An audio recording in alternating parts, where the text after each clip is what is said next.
there guys and gals, welcome back to BackPocketGameReviews, and today I've got some exciting, little juicy piece of news for you. The N64 Classic is probably coming out this December, or at least around this holiday. Now, why, you might ask, would I say that? Well, first off, you've got the PS1 Classic coming out December 3rd. We talked about that the other day. Talked about how there's 20 undisclosed games.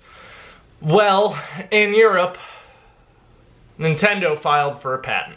Or a copyright, I'm sorry. And it was a copyright of the controller logo of the N64.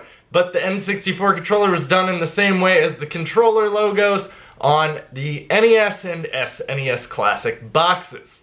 So don't take this as, oh, Microsoft is Nintendo is copying Sony, because that's probably not the case. Nintendo actually has copyrighted several other things to go along with this. What happened is they probably just delayed the N64 Classic due to the NES and SNES Classic shortages, because they wanted to pop out enough for everyone to have a chance to get them. So in case you haven't noticed, all of a sudden now you're able to find them like everywhere. I can go on Best Buy's app right now and buy either one of them if I wanted. And a lot of that has to do with Nintendo uses other companies to manufacture their products.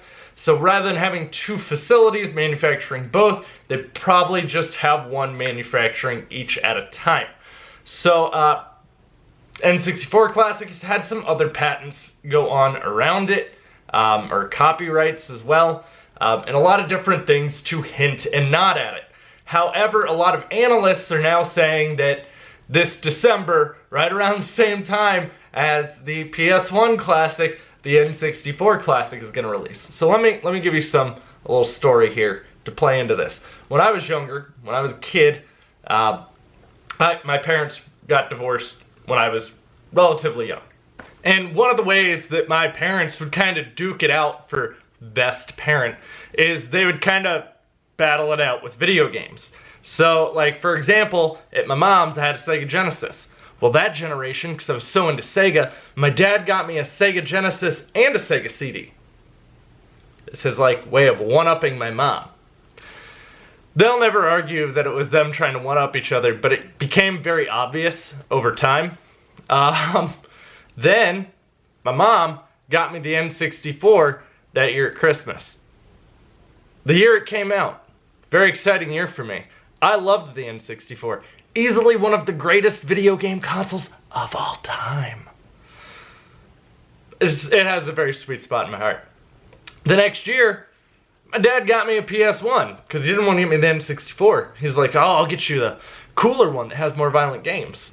Like Road Rash, which I used to play Road Rash all the time. Road Rash is a biker game and they beat the hell out of each other with like clubs and chains, and you're racing on bikes and trying to knock the other person off.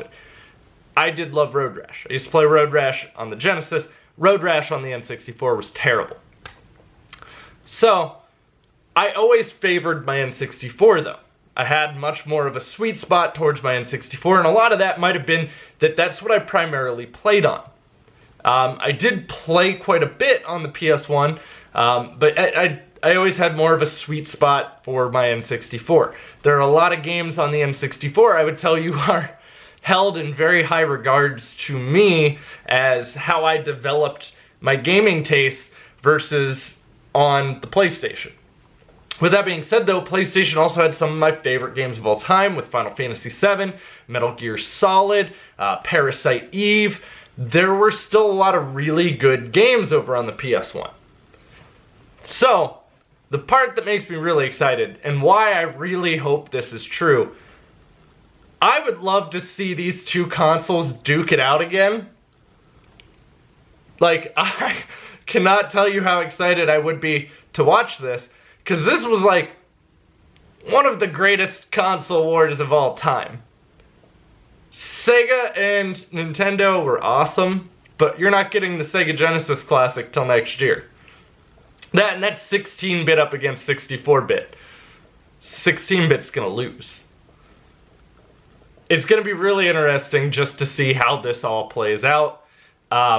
I mean, the N64, I get some of the games haven't really held up well. It was very early into 3D gaming. Some of it looks very ugly. Same with the PlayStation. A lot of it looks very ugly. I don't like that Sony has only announced 20 games right now. That's all you're getting on that PlayStation. You know 5 of them. 5 is all you know. That's a big hang up to why I didn't pre-order it. I do like that it's coming with 2 controllers, but I'm really hoping the N64 Classic supports all 4 controllers like the original Nintendo 64 did. In case you're not aware, I have a 4-person family. Wife, 2 kids. It would be really nice to be able to plug in, oh man, Mario Kart 64, Super Smash 64. I strongly doubt you're going to get Perfect Dark or GoldenEye on there.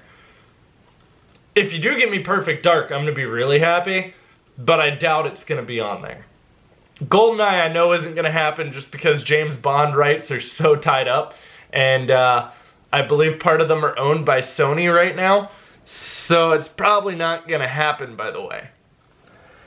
Now, with that being said, you also have Mario 64 probably on. I can probably tell you a good chunk of what games are going to be on that N64 Classic. No, you're wrong. There's going to be games that won't be on there that I will be sad about, obviously. Turok most likely won't be on there. The South Park game where you're throwing snowballs at turkeys, you could even throw a pea ball. There was a pea snowball where literally you'd hear the character unzip their pants, pee on the snowball, and then throw it. I liked that game a lot. I was a huge South Park fan. That was another thing my dad did when I was a kid. He let me watch South Park and my mom wouldn't. I was young. We're talking like 5th and 6th grade when this stuff was coming out. South Park Bigger, Longer, and Uncut. Yeah, he rented that for me like right when it came out. My dad was good about that stuff.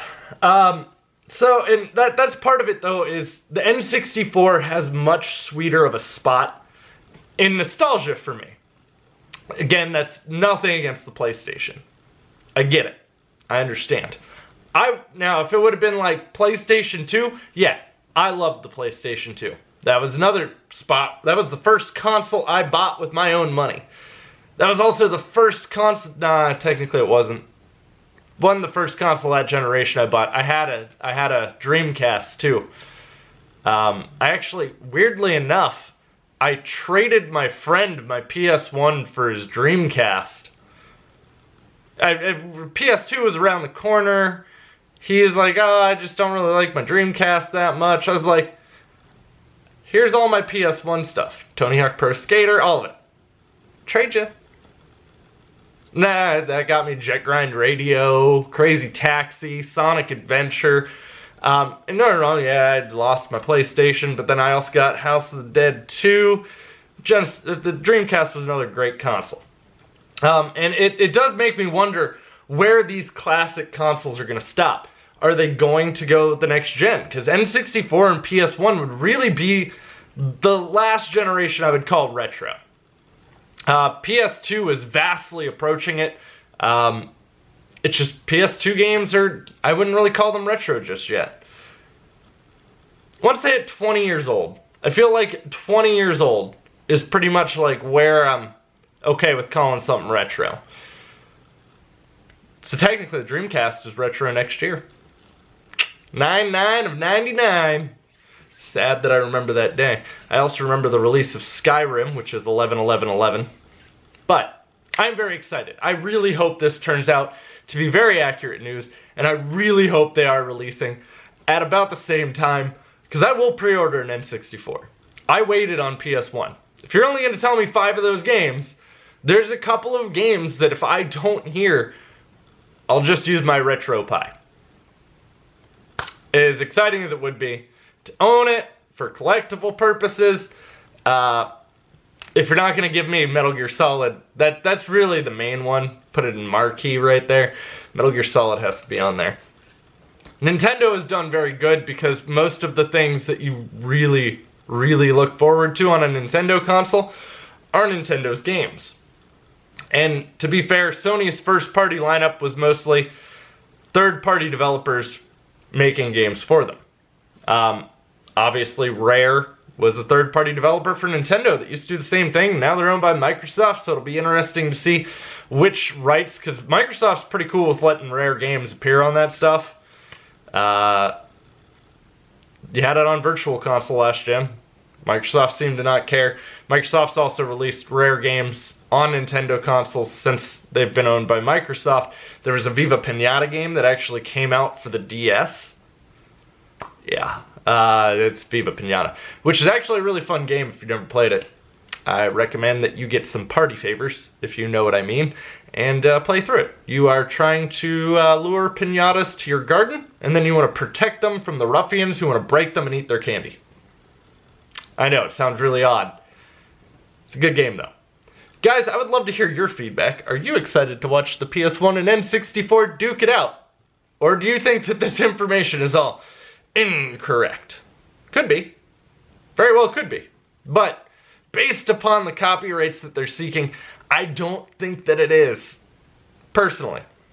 It'll be really interesting to see what happens, though. Guys, if you enjoyed this video, don't forget to drop a thumbs up. Those thumbs up really help me grow the channel and the community. They are greatly appreciated. It's also greatly appreciated when you share my content with others. So thank you for that, for those of you who do that. Also, if you're new to the channel, don't forget to click that subscribe button. And if you want to know whenever I upload any content, you should probably ding the bell, because otherwise YouTube is going to just bury me in your videos. Thanks for watching, guys. I'll have plenty more content coming for you, and stick around.